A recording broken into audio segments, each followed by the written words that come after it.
अनंत कोटी ब्रह्मांड नायक राजाधिराज योगीराज प्रब्रह्म श्री संत सद्गुरू ब्रह्मांड नायक बाळूमामांच्या नावानं चांग भलं.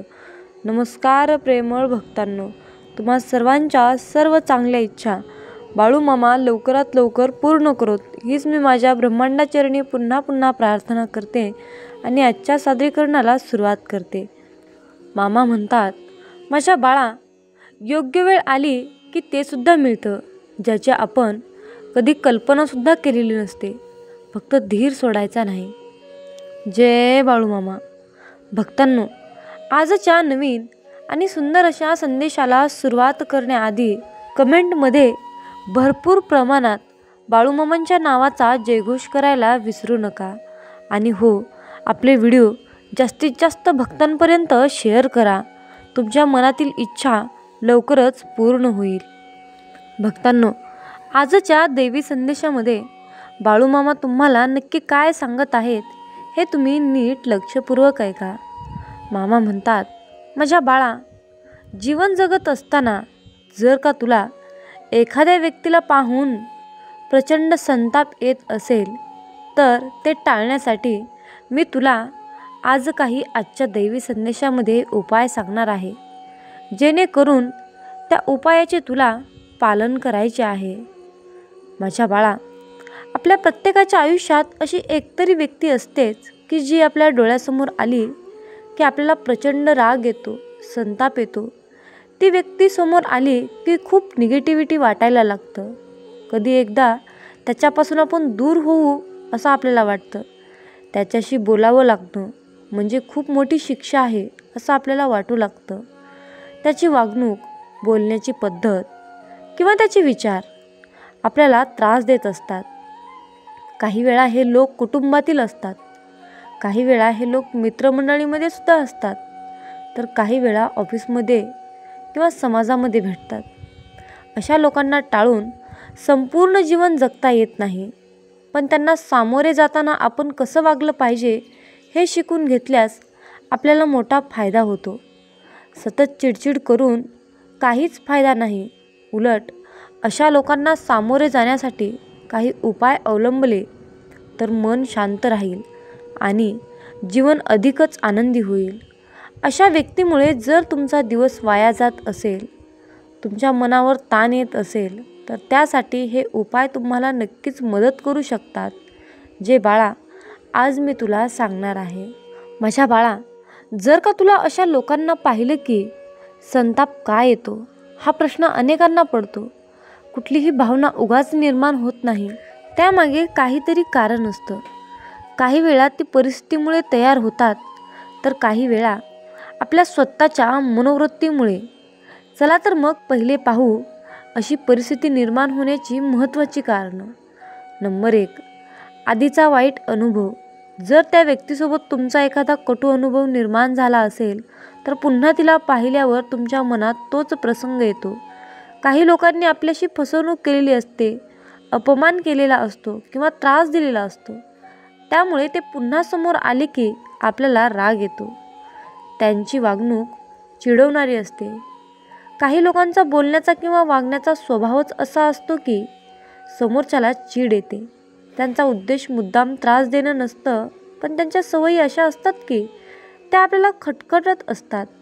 उदाहरणार्थ टोमणे मारणं, शेखी मिरवणं, दुसऱ्यांच्या यशावर मत्सर करणं. आपली मानसिक स्थिती कमजोर असते. म्हणून बाळा, आयुष्यामध्ये कधीकधी समोरचा व्यक्ती तितकी वाईट नसते, पण आपणच तणावात असतो.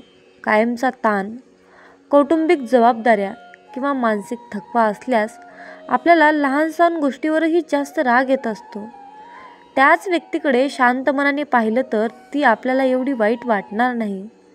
म्हणून बाळा, तुलना आणि स्पर्धा, काही वेळा आपली त्यांच्याशी तुलना होत असते.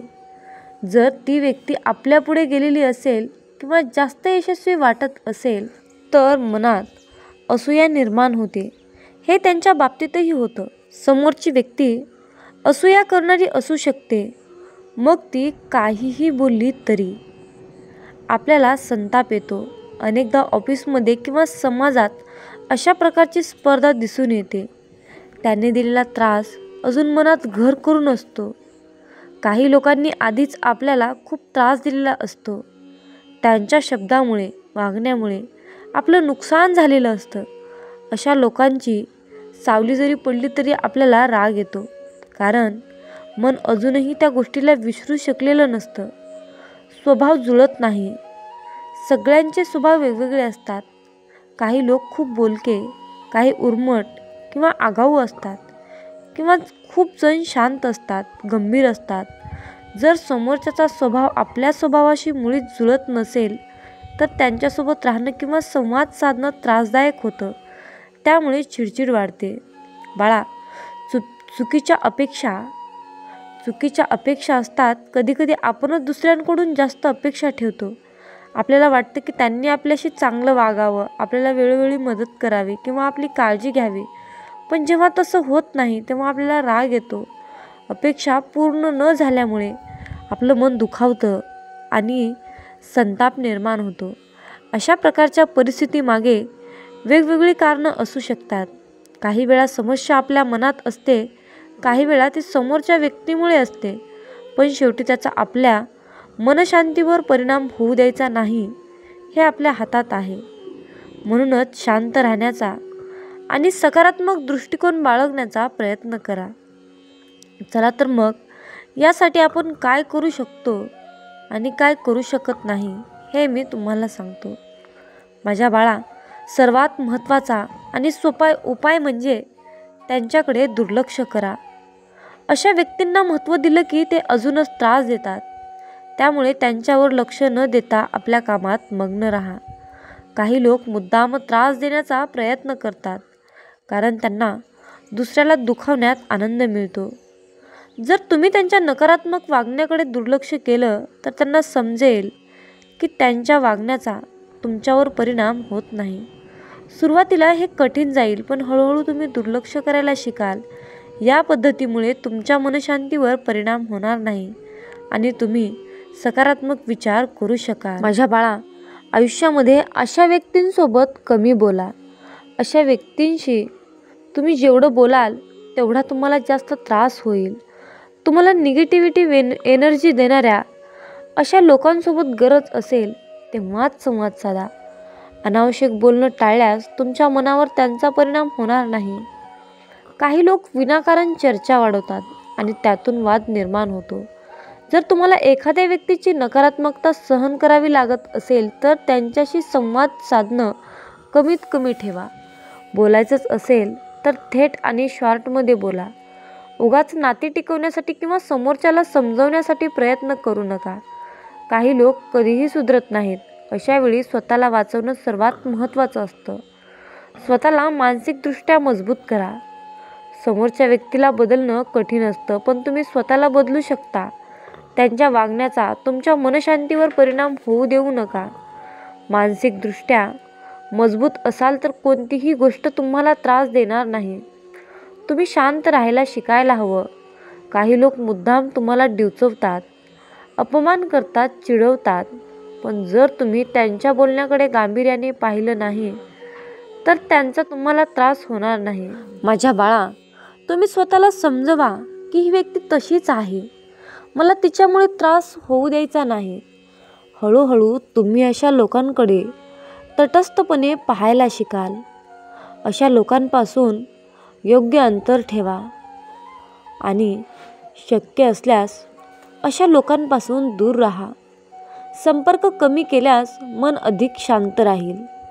काही वेळा नातेवाईक, सहकारी किंवा शेजारी यांच्यामुळे त्रास होतो, पण थोडं अंतर ठेवलं तर त्यांच्या वागण्याचा परिणाम तुमच्यावर कमी होईल. जर समोरचा काही चुकीचा बोलला किंवा वाईट वागला तर लगेच प्रतिक्रिया देऊ नका. त्यांच्यासोबत वेळ घालवण्याची गरज नाही. शक्य असेल तर त्यांच्या वाईट वर्तणुकीमुळे दुर्लक्ष करून स्वतःच्या आयुष्याकडे लक्ष द्या. या लोकांशी वाद घालू नका. त्यांच्याशी भांडण टाळा. वादविवाद केल्याने समस्या सुटत नाहीत, उलट तणाव वाढतो. संयम ठेवा, शांत राहा. काही लोक मुद्दाम भांडण उकरून काढतात कारण त्यांना वाद घालण्यात आनंद मिळतो. अशा वेळी तुम्हीही भांडायला लागलात तर तुमचं नुकसान होईल. उलट जर तुम्ही शांत राहिलात, त्यांच्या बोलण्याला महत्त्व नाही दिलं तर त्यांना तुमच्यासोबत भांडण्यात रस राहणार नाही. शांत राहणं ही मोठी ताकद असते. त्यामुळे कोणाशीही उगाच भांडण करू नका. या लोकांकडे दुर्लक्ष करा. स्वतःचा संताप होऊ देऊ नका. सकारात्मक गोष्टींवर लक्ष द्या. माझ्या बाळा, आपल्या आयुष्यातील चांगल्या गोष्टींवर, चांगल्या लोकांवर लक्ष केंद्रित करा. त्यामुळे मन निरोगी राहील. जर तुमच्या आयुष्यात काही नकारात्मक लोक असतील तर त्यांच्यावर लक्ष न देता आनंदी लोकांसोबत वेळ घालवा. आपल्याला हे लवकर शोधून काढावं लागेल की कोण आपल्यासाठी खरंच चांगला विचार करतो का किंवा करते, कोण फक्त तोंडावर गोड बोलतो. जेवढ्या लवकर तुम्ही हे समजून घ्याल तेवढं तुमच्यासाठी चांगलं आहे. चांगली पुस्तकं वाचा, प्रेरणादायी गोष्टी ऐका, तुमच्या छंदाकडे लक्ष द्या. नकारात्मक लोकांवर लक्ष केंद्रित न करता आयुष्य दुःखी वाटेल. त्यामुळे सकारात्मक विचार करण्याची सवय लावा. क्षमाशील बना. प्रत्येकाची विचारसरणी वेगळी असते. क्षमा केल्याने मनाचा ताण कमी होतो आणि तुम्हाला शांत वाटतं. काही वेळा लोक चुकीचं वागतात, अपमान करतात, टोमणे मारतात. अशा वेळी त्यांना मनात ठेवून तुम्ही त्रास करून घेतलात तर नुकसान तुमचंच होईल. त्याऐवजी त्यांना क्षमा करा आणि पुढे जा. काही लोक कधीच बदलत नाहीत. त्यामुळे त्यांच्याकडे दुर्लक्ष करणं आणि मन शांत ठेवणं हाच उत्तम उपाय आहे. माझ्या बाळा, जीवनात सर्व प्रकारच्या समस्यांना, अशा प्रकारच्या लोकांना सामोरं जावं लागतं. काहीजण आपल्याला आनंद देतात तर काहीजण आपल्याला त्रास देतात. मात्र आपल्यातील मानसिक शांतता टिकवणं आपल्या हातात आहे. संतापाच्या भावनांना योग्य प्रकारे नियंत्रित केलं तर जीवन अधिक सुंदर होऊ शकतं. सतत कोणावर राग ठेवणं, भांडण करणं किंवा मनात नकारात्मकता साठवणं हे आपल्या आरोग्यासाठी हानिकारक आहे. म्हणूनच शांत राहा, सकारात्मक राहा आणि अशा लोकांपासून शक्य तितकं दूर राहा. जीवन खूप सुंदर आहे. त्यामुळे कोणत्याही नकारात्मक व्यक्तीमुळे आपलं आनंदी जीवन खराब होऊ देऊ नका. माझ्या बाळा, आजच्या संदेशामध्ये हेच काही छोटेसे मार्ग मला तुला सांगायचे होते. म्हणून माझ्या वेड्या, नेहमी माझ्यावर विश्वास ठेव. मी दाखवलेल्या मार्गावर चाल. मी दाखवलेल्या मार्गाचा अवलंब कर. माझ्या नामस्मरणात राहा. मी सदैव तुझ्याच पाठीशी आहे. मी सदैव तुझ्याच पाठीशी आहे. जय बाळूमामा. भक्तांनो, जर का तुम्ही जास्त चिंता करत असाल, सतत ताणतणावामध्ये, डिप्रेशनमध्ये राहत असाल, तुम्हाला हे जीवन नकोसं वाटत असेल, या जीवनाचा तुम्हाला कंटाळा आला असेल, तर तुम्ही कृपया करून तुम्हाला हात जोडून विनंती आहे की तुम्ही ही कथा शेवटपर्यंत ऐकावे. चला तर मग आज आपण या कथेला सुरुवात करूया. एक दिवस मृत्यू देवतेने आपल्या दूताला धर्तीवर पाठवले. एक स्त्री मरण पावली होती. तिचा आत्मा आणायचा होता. देवदूत आला, पण तिथली परिस्थिती पाहून तो गोंधळून गेला. त्याला 3 लहान मुली मृत झालेल्या त्याच्या आईच्या जवळ बसलेल्या दिसल्या. एक बाळ त्या मृत महिलेच्या स्तनातील दूध पीत होते. दुसरे रडत होते आणि तिसरे रडत रडत झोपले होते. त्याच्या डोळ्याजवळचे अश्रू सुकले होते. 3 लहान जुळ्या मुली, आई मेली आहे. त्यांचे पिता आधीच मृत झाले होते. त्यांच्या कुटुंबात अजून कुणीच नाही. त्यांची काळजी कोण घेईल? त्या महिलेचा आत्मा मी कसा घेऊन जाऊ? जर तुम्ही माझ्या जागी असता तर कदाचित तुम्हीही असेच केले असते. त्या महिलेला 3 लहान जुळी मुली आहेत. एक अजूनही तिच्या स्तनाला जोडलेली आहे. दुसरी रडत झोपी गेली आहे आणि तिसरी तशीच तिच्या आईजवळ पडून होती. अशी परिस्थिती बघून मला त्या 3ही मुलींची दया आली. दूताने मृत्यू देवतेला विचारलं, आपण त्या बाईला अजून थोडे दिवस जगू शकत नाही का, जेणेकरून त्या 3ही मुली थोड्या मोठ्या होतील? हे सर्व ऐकून मृत्यू देवता मोठ्याने हसली आणि म्हणाली, ज्या देवाने आपल्या इच्छेनुसार जीवन दिले त्या देवापेक्षा तू जास्त हुशार झाला.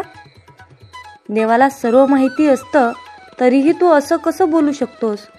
याची तुला शिक्षा होईल आणि शिक्षा म्हणजे तुला पृथ्वीवर फेकून दिले जाईल आणि तू तुझ्या या मूर्खपणावर तीनदा हसल्याशिवाय परत येऊ शकणार नाहीस. मग देवदूताला जमिनीवर फेकण्यात आले. तिथे एक चपराशी व्यक्ती उबदार कपडे आणि ब्लँकेट घेण्यासाठी बाजारात जात होता. वाटेत त्याला एक माणूस नग्न अवस्थेत दिसला. तो दूतच होता. त्याला त्या व्यक्तीची खूप दया आली. आपल्या मुलांसाठी उबदार कपडे आणि ब्लँकेट घेऊन जाण्याऐवजी त्याने देवदूतासाठी आपले कपडे आणि ब्लँकेट विकत घेतले. तो देवदूत माणूस म्हणाला, माझ्याकडे घर नाही, कुटुंब नाही आणि राहण्याची व्यवस्था नाही. या भयंकर थंडीत मी काय करू? त्यावर चपराशी म्हणाला, काळजी करू नकोस, तू माझा आहेस. माझ्या घरी राहा, पण माझ्या मुलांसाठी आणि बायकोंच्या कपड्यांसाठी आणलेल्या पैशातून मी तुमच्यासाठी ब्लँकेट आणि कपडे घेतले आहेत आणि मी आता रिकाम्या हाताने घरी जातोय. त्यामुळे माझी पत्नी नक्कीच रागवेल. माझी पत्नी मला चांगली बोलू देत किंवा वाईट असेल, पण तुम्ही काळजी करू नका. काही दिवसात सर्व काही ठीक होईल. चपराशी किंवा त्यांच्या पत्नीला माहिती अजूनही नव्हतं की आपल्या घरी देवदूत आले आहेत. यानंतरचा आनंद महापूर येणार आहे. चपराशी दूताला घेऊन घरी पोहोचला आणि घडलेली सर्व घटना पत्नीला सांगितली. ती रागाने चिडली आणि खूप वाईट बोलून गेली. आणि त्या दिवशी देवदूत पहिल्यांदा हसला. तेव्हा मोचीने देवदूताला विचारले, तुला हसायला काय झालं? तेव्हा देवदूत म्हणाला, जेव्हा मी 3 वेळा हसीन तेव्हा तुम्हाला सांगेन. देवदूत येताच घरात सुखाची हजारो दारे उघडणार होती, पण त्यात मोचीचाही दोष नव्हता. त्याला वाईट वाटत होतं, पण त्याला फक्त मुलांचे कपडे आणि ब्लँकेट गेलेले दिवस होते. काय हरवले ते त्याला दिसत होते, पण त्याला काय मिळाले ते त्याला दिसत नव्हते. मी देवदूत असून याची पत्नी आपल्यावर चिडत आहे हे बघून त्याला हसायला आले. 10 दिवसात मोचीने त्याचे सर्व काम देवदूताला शिकवले. अवघ्या 10 दिवसात आणि अवघ्या काही महिन्यातच तो खूप चांगल्या प्रकारे चप्पल बनवायला शिकला. त्याचे चप्पल खूप प्रसिद्ध झाले. पूर्ण देशभर ही गोष्ट पसरली की असे चप्पल, बूट इतर कोठेही बनत नाहीत. एक दिवस बादशहाचा माणूस आला आणि म्हणाला की हे चामडे खूप किमती आणि मौल्यवान आहे. ते सहजासहजी कुठेही मिळत नाही. कोणतीही चूक करू नका आणि सम्राटासाठी यातून बूट बनवायचे आहेत. मी पुन्हा एकदा सांगत आहे, बूट बनवायचे आहेत, चप्पल नाही. त्यावेळी अशी प्रथा होती की माणूस मेला की त्याला चामड्याने झाकले जायचे. मोची देवदत्ताला म्हणाला, मी चप्पल बनवून तुम्ही चूक करू नका, अन्यथा तुम्ही खूप मोठ्या संकटात पडू शकता आणि हे बादशाहाचे काम आहे. पण तरीही देवदूताने चप्पलच बनवले. चप्पल बनवल्याचे पाहून मोचीला राग आला. तो आम्हाला फासावर चढवणार असं बोलून काठी उचलून तो देवदूताला मारायला लागला. मी तुम्हाला पुन्हा पुन्हा सांगितले होते की चप्पल बनवायचे नाही, मग चप्पलच का बनवली? देवदूत पुन्हा जोरजोरात हसला. तेवढ्यात एक माणूस सम्राटाच्या घरातून धावत आला. तो म्हणाला, बूट बनवू नका, चप्पल बनवा, कारण सम्राट मरण पावला आहे. भविष्य अज्ञात आहे हे त्यांच्याशिवाय कोणालाच माहीत नाही आणि माणूस भूतकाळाच्या आधारे निर्णय घेतो.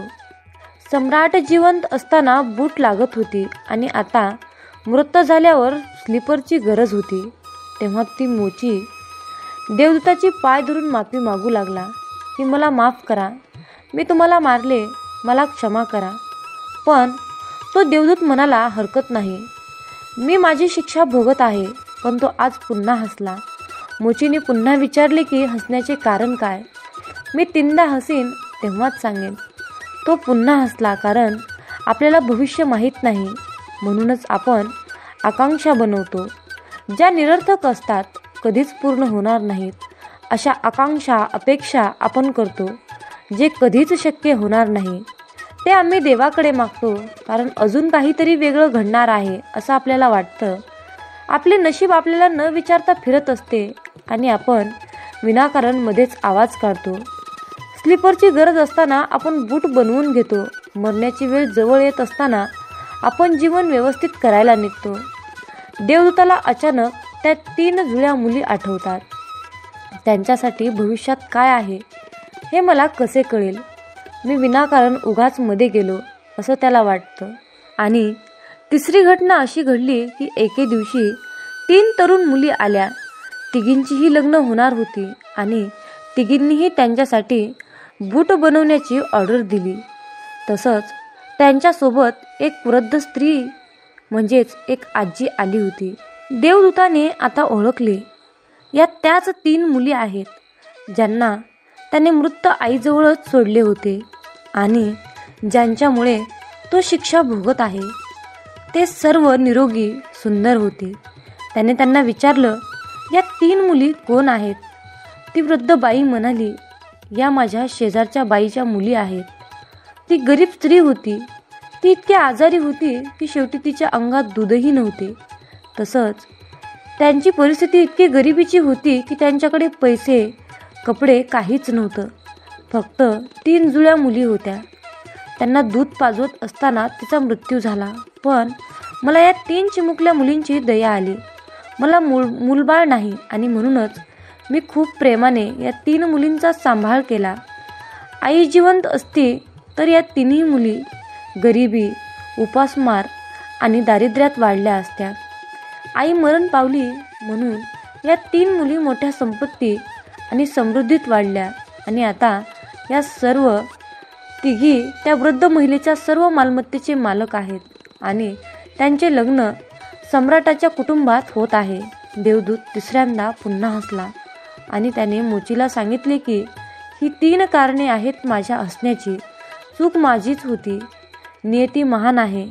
आपण जेवढे पाहू शकतो तेवढेच आपण पाहतो आणि जे पाहू शकत नाही त्यांचा विस्तार खूप छान आणि महान आहे.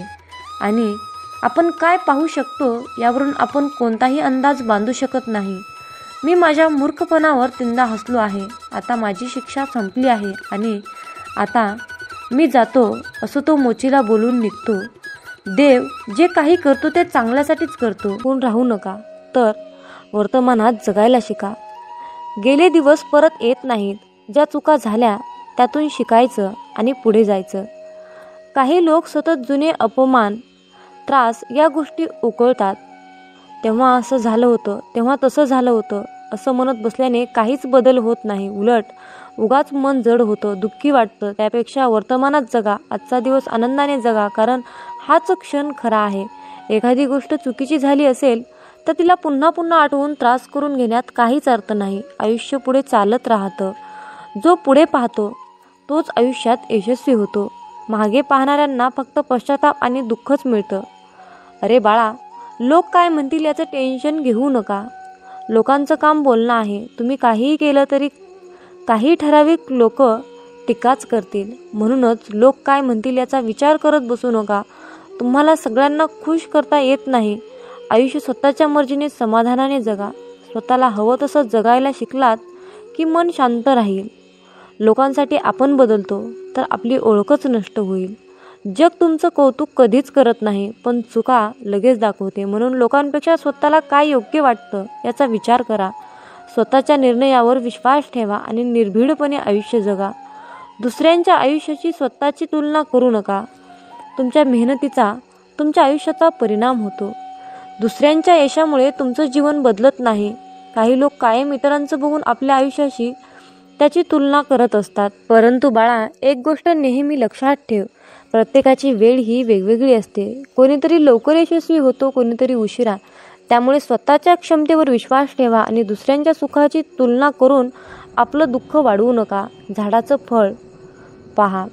आंब्याचं झाड लवकर फळ देतं, पण चंदनाला मोठं व्हायला वर्षानुवर्ष लागतात. पण त्याची किंमत मात्र वेगळी असते. त्यामुळे आपल्या गतीने चालवा. तुमच्या हातात मेहनत आहे. यशाचं फळ आहे. तुमचं नशीब ठरवेल. क्षमाशील व्हा. राग सोडा. राग हा फक्त आपल्यालाच त्रास देतो. समोरचा माणूस कधीच बदलत नाही. आपण मात्र रागाच्या आगीत जळत राहतो.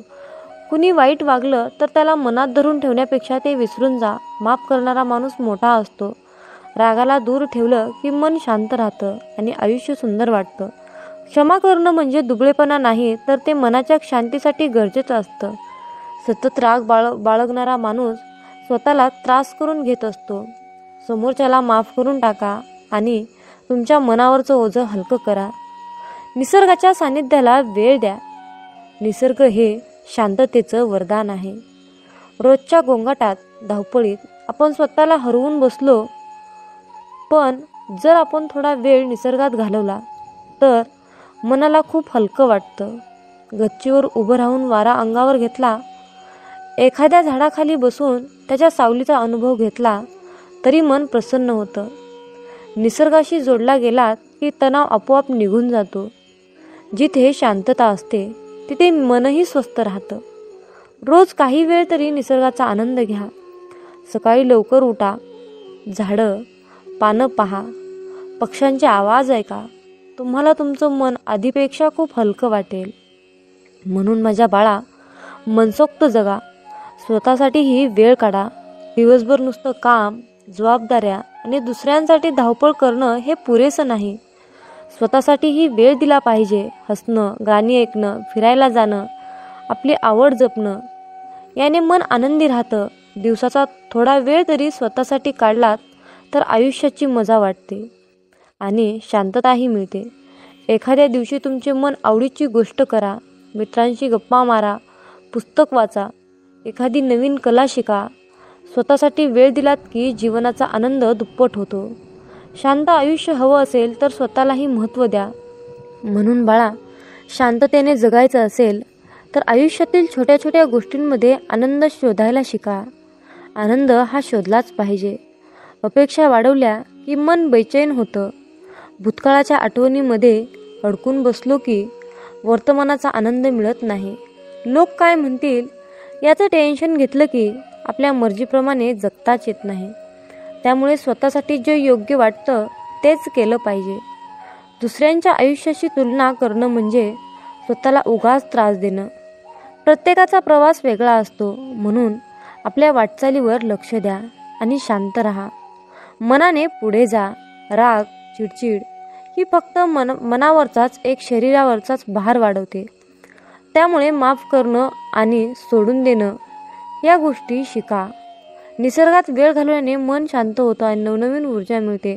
त्यामुळे रोज काही क्षण तरी निसर्गाच्या सानिध्यात घालवायला हवेत. आयुष्य हे फक्त जबाबदाऱ्या पार पाडण्यासाठी नाही तर त्याचा आनंद घेण्यासाठी आहे. स्वतःसाठी वेळ काढलात की तुम्हाला जगण्याची खरी मजा कळेल. छोट्या छोट्या गोष्टीमध्ये आनंद शोधा, समाधान मानायला शिका आणि स्वतःच्या मनशांतीला महत्त्व द्या. जीवनातील शांतता ही कुठल्या बाह्य गोष्टीवर अवलंबून नसते, ती तुमच्या विचारांवर आणि दृष्टिकोनावर अवलंबून असते. मन शांत ठेवायला शिकाल तर आयुष्य सुंदर वाटेल. म्हणून बाळा, मी तुला दररोज अशाच प्रकारचे सकारात्मक विचार देत असतो. या माझ्या गोष्टींचा तू अवलंब कर आणि तुला आयुष्य बघ कसं सुंदर वाटेल. म्हणतात, अरे बाळा, आयुष्यात जेव्हा माणसाला सुखाचे भोग येतात तेव्हा त्याला काहीच वाटत नाही.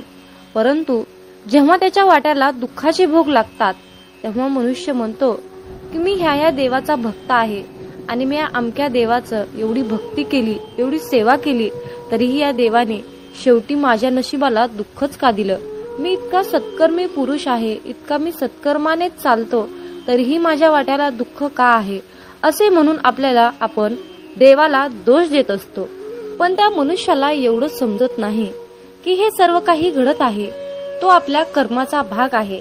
याला देव काय करतील आणि संत काय करतील, भोग हा भोगूनच संपवावा लागतो.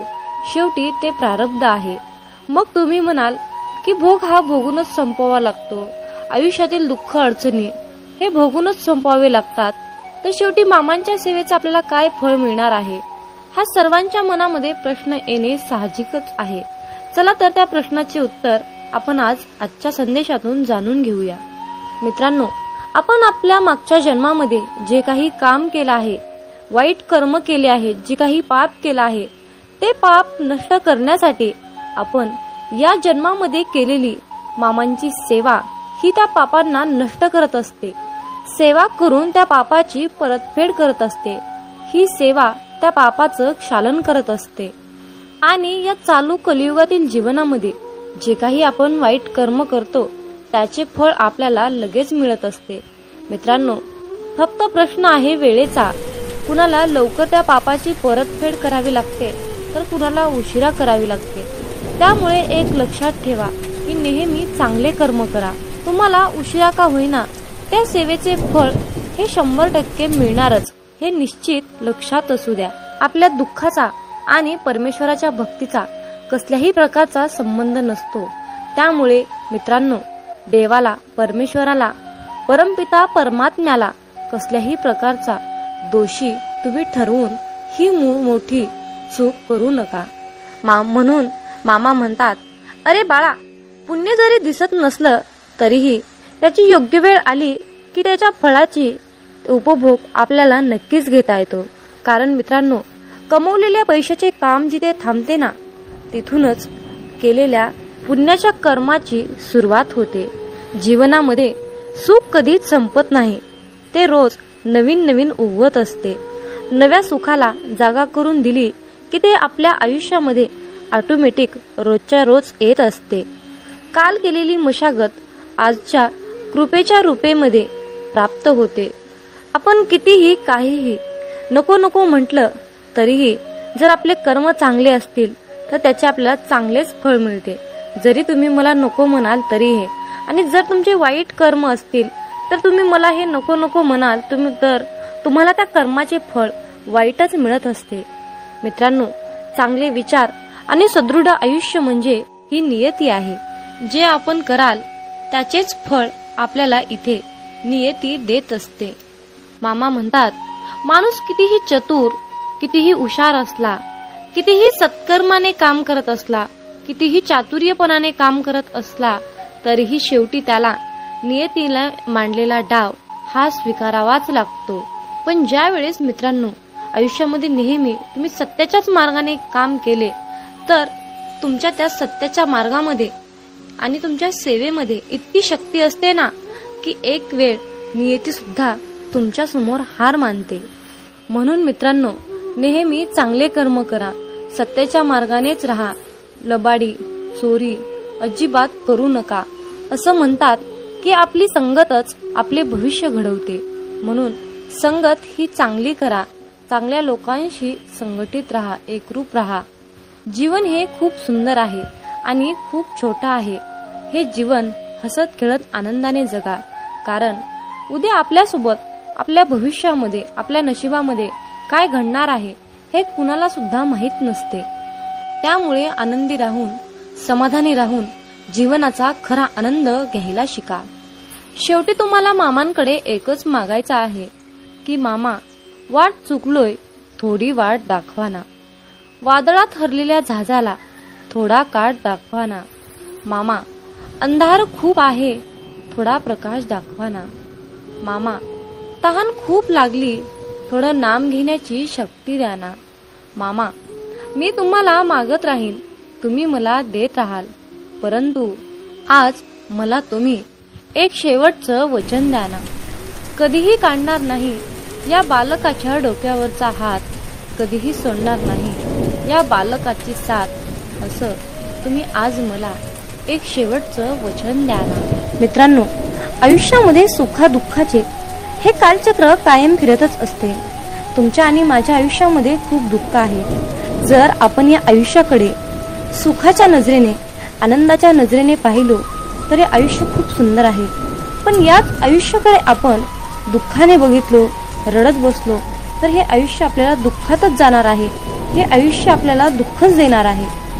म्हणूनच तुम्हाला सांगावंसं वाटतं की रडू तर खूप येत होतं, रडू तर खूप येत होतं, पण डोळ्यात पाणी दिसत नव्हतं.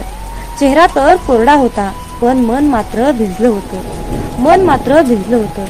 मित्रांनो, डोळे पाहणारे खूप सारे असतात, पण मनातील भावना जाणणारे, मनातील ओळखणारे फक्त आपले ब्रह्मांड नायक बाळूमामा असतात. जय बाळूमामा. तर मित्रांनो, आजच्या दैवी संदेशातून मी एक छोटीशी आणि भावनिक कथा तुम्हाला सांगणार आहे. तर एका भक्ताने सकाळी देवपूजा करत असताना मामांना प्रश्न विचारला, अहो मामा, मी तुमची दररोज मनोभावे, श्रद्धेने, अगदी अंतःकरणातून तुमची सेवा करतो. मी कुठलंही काम करत असताना प्रामाणिकपणे करतो. मी कुठल्याही कामामध्ये लबाडी करत नाही किंवा मी कुणालाही लुटमार करत नाही.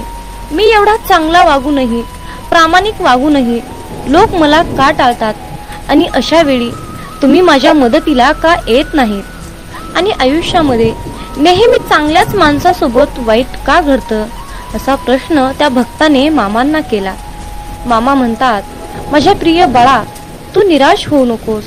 तू प्रामाणिक असून सुद्धा जे लोक तुला खूप त्रास देतात, तुझ्याशी खोटं बोलतात, तुझी लुटमार करतात, त्यांच्याकडे मी पाहत आहे, मी बघत आहे. मी ब्रह्मांड नायक आहे. पण बाळा, लक्षात ठेव, तुझ्याशी खोटं बोलल्याने, तुझी फसवणूक केल्याने त्यांचा थोडा क्षणासाठी फायदा होतो, पण त्यांच्या आयुष्यात पुढे जे काही त्यांना भविष्यात मिळणार होतं ते गमावून बसलेले असतात. हे लक्षात ठेव. कारण बाळा, जसे कर्म तसेच फळ मिळणार आहे. हा नियतीचा गुरुत्वाकर्षणाचा सिद्धांत आहे. आयुष्यात जर कोणी व्यक्ती अशा प्रकारची फसवणूक, लुटमार करत असेल तर त्याच्या डोक्यावर पापाचा खूप सारा बोजा होतो आणि मग या सर्व पापांचे भोग घरातील सर्व कुटुंबीयांना भोगावे लागतात. तर मित्रांनो, आजच्या दैवी संदेशातून तुम्हाला एकच सांगायचं आहे की कुठलंही कार्य करत असताना प्रामाणिकपणे करा. कुणाचीही फसवणूक, लुटमार करण्यापेक्षा मामांना भरपूर आशीर्वाद मागा. मामा तुम्हाला नक्कीच आशीर्वाद देतील आणि तुमच्या प्रत्येक कामामध्ये तुम्हाला यश प्राप्त करून देतील. हा माझा स्वतःचा अनुभव आहे. मामा म्हणतात, माझ्या मुला, निष्ठा सोडू नकोस, प्रामाणिक राहा, भक्ती कर, माझे नामस्मरण कर, कुणाचे वाईट चिंतू नकोस. भिवू नकोस, मी सदैव तुझ्या पाठीशी आहे. भिवू नकोस, मी सदैव तुझ्या पाठीशी आहे. मित्रांनो, श्री संत सद्गुरू बाळूमामा हा शब्द मनाला खूप आधार देणारा आणि शक्ती देणारा मंत्र आहे. मित्रांनो, ब्रह्मांड नायक बाळूमामा या शब्दात दडलेलं आईचं प्रेम, नातं, जिव्हाळा, प्रेमाचा ओलसर स्पर्श, या सर्व गोष्टी आपल्याला ब्रह्मांड नायक बाळूमामा या शब्दातून मिळत असतात. तर मित्रांनो, तुम्हाला दररोज सकाळी आणि संध्याकाळी मामांकडे एक प्रार्थना करा. आरोग्य, सुख, समृद्धी, नैराश्य, नोकरी, इच्छापूर्तीसाठी तुम्हाला ही प्रार्थना करायची आहे. चला तर मग मित्रांनो, माझ्यासोबत प्रार्थना करा. हे ब्रह्मांड नायक बाळूमामा, आम्हा सर्व पापी भक्तावर तुमची कृपा असू द्या. हे परमेश्वरा, आम्हा सर्वांनाच चांगले आरोग्य, सुख, समृद्धीचे आयुष्य दे. आम्हा सर्वांनाच तुझ्या आशीर्वादाने इतकं सक्षम बनव की आमच्या सर्व इच्छा, सर्व स्वप्न पूर्ण करण्यायोग्य आम्हाला बनव. आम्हाला सुखी ठेव. हे पिता परमात्मा, आम्ही सर्वजण तुझ्या नामस्मरणात कायम असतो. तू तुझ्या हाताने आमच्याकडून सर्वांचे कल्याण करून घे. सर्वांना चांगली बुद्धी दे आणि अहंकार न करता जीवन जगण्याची प्रेरणा दे. हे प्रभू, तुझ्या चरणी हीच माझी प्रार्थना आहे. तर मित्रांनो, दररोज तुम्हाला बाळूमामा चरणी ही प्रार्थना करायची आहे. तर मित्रांनो, दररोज न चुकता सकाळी आणि संध्याकाळी मामांकडे ही प्रार्थना तुम्हाला करायची आहे. ही प्रार्थना म्हणजे सामूहिक प्रार्थना आहे. सामूहिक प्रार्थनेमध्ये खूप शक्ती असते. जर तुम्ही ही प्रार्थना मामांकडे केली तर तुमच्या इच्छा पूर्ण होतील, हे निश्चित आहे. मामा म्हणतात, अरे मुला, चंदनाच्या झाडाला विषारी सापाने विळखा घातला म्हणून चंदनाचा सुगंध काही कमी होत नसतो. अर्थात मामाला तुम्हाला हेच सांगायचे आहे, ज्यांचे कर्म चांगले आहे तो आयुष्यात कधीही संपत नसतो. सत्कर्मी माणसालाच आयुष्यात अडचणी येतात, पण त्या अडचणी दीर्घकाळ टिकून राहणाऱ्या नसतात, तर लगेच सुटणाऱ्या असतात. मामा सांगतात, आयुष्यात कोणावरही विश्वास ठेवू नका, कारण लोकांचे खायचे दात वेगळे असतात आणि दाखवायचे दात वेगळे असतात. म्हणून मामा म्हणतात, नाती तीच जपा जी तुम्हाला जपण्याचा प्रयत्न करतात. नाती तीच जपा जी तुम्हाला जपण्याचा प्रयत्न करतात. कारण नातं हे फार नाजूक असते. नात्याची दोरी एकदा तुटली की ती परत जोडता येत नाही, आणि जोडलीच तर तिथे गाठ कायम राहते. मित्रांनो, जर आयुष्यामध्ये तुम्हाला यशस्वी व्हायचे असेल तर प्रत्येक लहान मोठ्यांचा आदर करा. त्यांच्या वयावरून त्यांचा आदर करा. कारण आयुष्यात एकदा निघून गेलेली वेळ आणि व्यक्ती पुन्हा कधीही परत मिळू शकत नाही. म्हणून वेळेला जपा आणि त्याचबरोबर माणसांना सुद्धा जपा. मित्रांनो, या कलियुगातील रीत म्हणजे लोक जिवंत माणसाला नीट सुद्धा बोलत नाहीत आणि मेल्यानंतर विचारतात, हलू हलू म्हणतात की तू आम्हाला बोलत का नाहीस. आणि म्हणूनच तुम्हाला सांगणे आहे की आयुष्यातून एकदा निघून गेलेली वेळ आणि व्यक्ती पुन्हा पुन्हा कधीच मिळवू शकत नाही. म्हणून वेळेचं भान ठेवा, माणुसकी जपा, नात्याला महत्त्व द्या, नाते टिकवण्याचा प्रयत्न करा. यातच खरं आनंद आहे आणि हेच खरं आयुष्याचं खूप मोठं आणि सुंदर सूत्र आहे. तर मित्रांनो, जर तुम्ही या मताशी सहमत असाल तर होय बाळू मामा, मी तुमच्या मताशी पूर्णपणे सहमत आहे असे टाईप करून हा दैवी संदेश पुढे 2 भक्तांना शेअर करा. तुमच्या हातून पुण्याचे काम घडून येईल आणि तुम्ही नकळतपणे पुण्याचे भागीदार ठराल. मित्रांनो, कधी कधी आयुष्यामध्ये असंही होतं. आयुष्यामध्ये इतकं दुःख, यातना, संकट, समस्या इतकं सहन करावं लागतं की खरंच मनामध्ये विचार येतो की यार, खरंच देव आहे का, इथपर्यंत शंका येतात. पण खरं तर हीच वेळ आपल्या परीक्षेची असते. इथूनच मामांची लीला सुरू होते. विश्वास ठेवा. इथूनच मामांचा खेळ सुरू होतो. मामांची लीला सुरू होते. म्हणून मामांवरचा विश्वास डगमगू देऊ नका. जसं आई आपल्या बाळाला हवेत भिरकावते, पण ते बाळ काही क्षण हवेतही असतं. ते हसत असतं, ते आनंद घेत असतं, पण त्याला पूर्णपणे विश्वास असतो की जे कोणी आहे ते मला खाली पडू देणार नाही. अशाच प्रकारचा इतका घट्ट विश्वास आपल्या मामांवर ठेवा आणि मग बघा मामांची लीला, मामांची शक्ती, माझ्या मामांचा चमत्कार. तुम्ही तुमच्या आयुष्यातील कितीही मोठ्या संकटावर विजय प्राप्त करू शकाल. ही माझ्या मामांची शक्ती आहे, ही माझ्या ब्रह्मांडाची शक्ती आहे, ताकद आहे. असा दृढ विश्वास तुमच्या मनात, तुमच्या अंतःकरणात असला पाहिजे. मित्रांनो, कोणी नाव ठेविले म्हणून थांबायचं नसतं. कोणी नाव ठेविले म्हणून थांबायचं नसतं. आपण आपलं चांगलं कार्य करायचं असतं. आपण आपलं चांगलं कार्य करायचं असतं. हे लक्षात ठेवा. कारण मित्रांनो, जो देव रात्री झाडावर झोपलेल्या पक्ष्यांना कधी झोपेतही खाली पडू देत नाही, मग तोच देव आपल्याला कसा काय सोडू शकेल. माणूस हा स्वतःच्या नजरेत चांगला पाहिजे. लोकांचं काय, लोक तर देवात पण चुका काढतात. म्हणूनच बाळू मामा आजच्या दैवी संदेशातून तुम्हाला सांगू इच्छित आहेत की अरे मुला, कुठलंही काम करत असताना प्रामाणिकपणे कर. हाल होतील पण हार होणार नाही हे निश्चित आहे. आणि असा आज माझा तुला शब्द आहे. बाळूमामांचा हा आशीर्वाद सर्वांनीच प्राप्त करून घ्या आणि मामांना धन्यवाद म्हणा. देवाचे आभार माना. देवाचे आभार मानायला शिका. आयुष्यात तुम्हाला कशाचीही कमी पडणार नाही. फक्त माझ्या मामांच्या शक्तीवर विश्वास ठेवा. तर मित्रांनो, आजचा हा दैवी संदेश तुम्हाला कसा वाटला कमेंट करून मला नक्की कळवा. हा संदेश तुम्हाला आवडला असेल तर शेअर करा आणि अशाच प्रकारचे महत्त्वपूर्ण, भावनिक, प्रेरणादायी, प्रेमळ संदेश ऐकण्यासाठी आपल्या चॅनलला सबस्क्राईब करा. मग बोला बोला बाळूमामांच्या नावानं चांग भलं, हलसिद्धनाथांच्या नावानं चांग भलं. धन्यवाद.